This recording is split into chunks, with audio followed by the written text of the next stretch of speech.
Das Green Old Deal by Nikisha Melvin, Helen Stix, Jenna Hanks, and Zach Daughtry. MBA 505 Mini Case Study.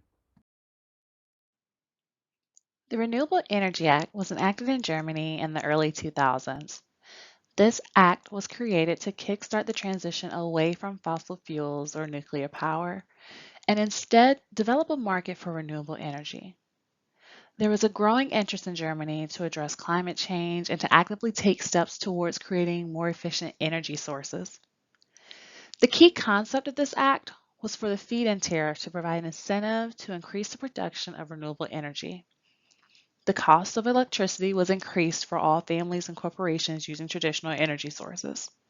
The government then used this surcharge to provide a guaranteed price for a set amount of years back to homeowners who were willing and able to generate their own power and to sell it back to the power grid.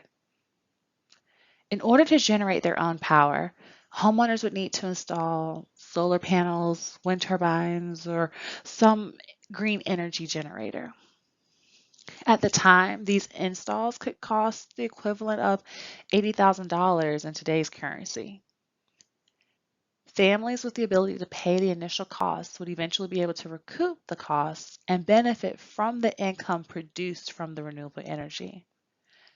Families not able to convert to renewable energy were faced with increasing electricity costs.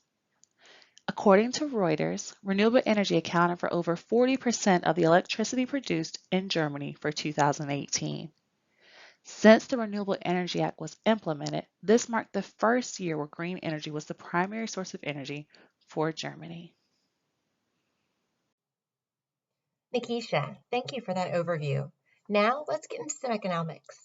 At the heart of the issue in Germany, which created the need for the feed-in tariff, is market efficiency, or in this particular case, market inefficiency.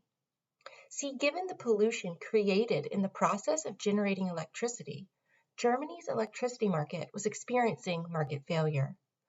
The short and long-term societal costs associated with pollution are essentially unknown to the electricity market and cause market failure. Pollution is a negative externality, and negative externalities occur when the actions of one party impose costs on an independent third party. In actuality, if the market could account for the additional costs or negative externalities generated by the pollution, the marginal cost curve would shift left, and market equilibrium would be achieved at a higher price and lower quantity, indicated by P star and Q star. Negative externalities cause market quantity, shown at Q1, to be higher than what is socially optimal. So how do we get the electricity market to the correct market equilibrium? Well, Jen is here to tell us.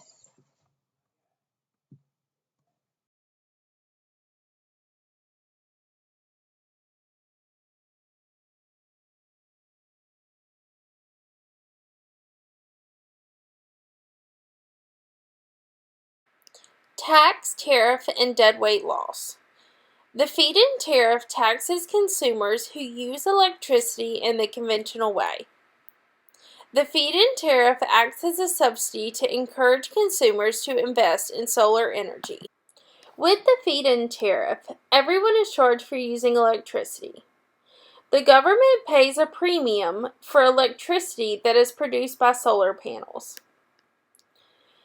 The people with the personal solar panels make money, while the people without the personal solar panels are charged more for electricity use and may be forced to cut back. The extra charge for traditional electricity use is how the people with solar panels are able to make more money. The deadweight loss is consumers who are not willing to pay or cannot afford to pay higher costs for traditional electricity. This could be renters or Germans with little to no disposable income.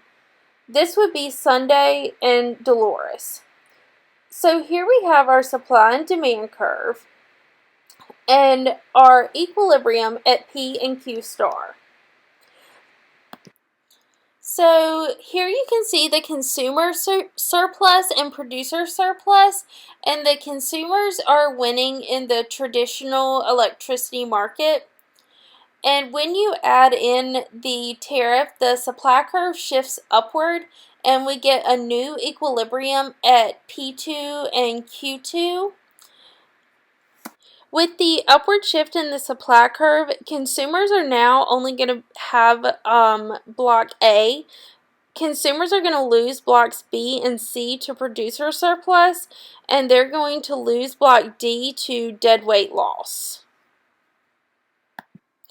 Producers are going to gain blocks B and C to add to E and F to make their total surplus blocks B, C, E, and F, while they are going to lose block G to deadweight loss.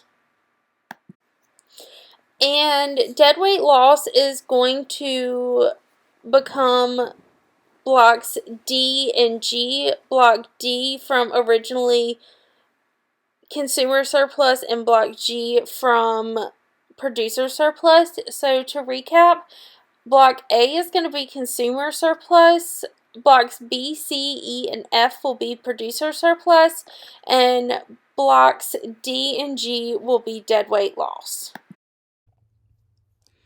Since the implementation of the feed-in tariffs in the early 2000s, Germany's market share for renewable energy in the energy sector grew from 7% to 35% over the 20-year span. However, the 20-year subsidies granted to those who invested in renewable energy is set to expire at the end of 2020. With this, Germans in the private sector and private citizens will no longer receive incentives for investing in solar energy or wind energy or any other renewable energy. And in 2020, Germany announced that they will not be able to phase out coal as quickly as it promised with its 2020 greenhouse gas reductions. As of right now, coal in the form of hard coal and lignite is still 35% of Germany's energy sector. If Germany wants to increase its solar and wind output or energy output, it will need to invest 3.8 trillion, which is almost 7 times more than what they projected to invest between 2000 and 2025. Thanks to the subsidies from the feed-in tariffs, millions of German households installed solar panels on their roofs in order to take advantage of the extra income that these generated. The pictures below are from my trip to Germany with my company in September of 2019. As you can see, about every other household in this village had solar panels on their roofs, which really shows that a lot of households took advantage of this. What's ahead? With the subsidies from the feed-in tariffs coming to an end, the German government is now offering competitive bids for renewable energy products, which helps drive down cost. Citizen-owned cooperatives are arguing that they cannot compete with these lower costs from private organizations. However, in 2018, the cost from solar and wind prices dropped to 5 euro cents per kilowatt hour, which puts them right on target with fossil fuel generated power.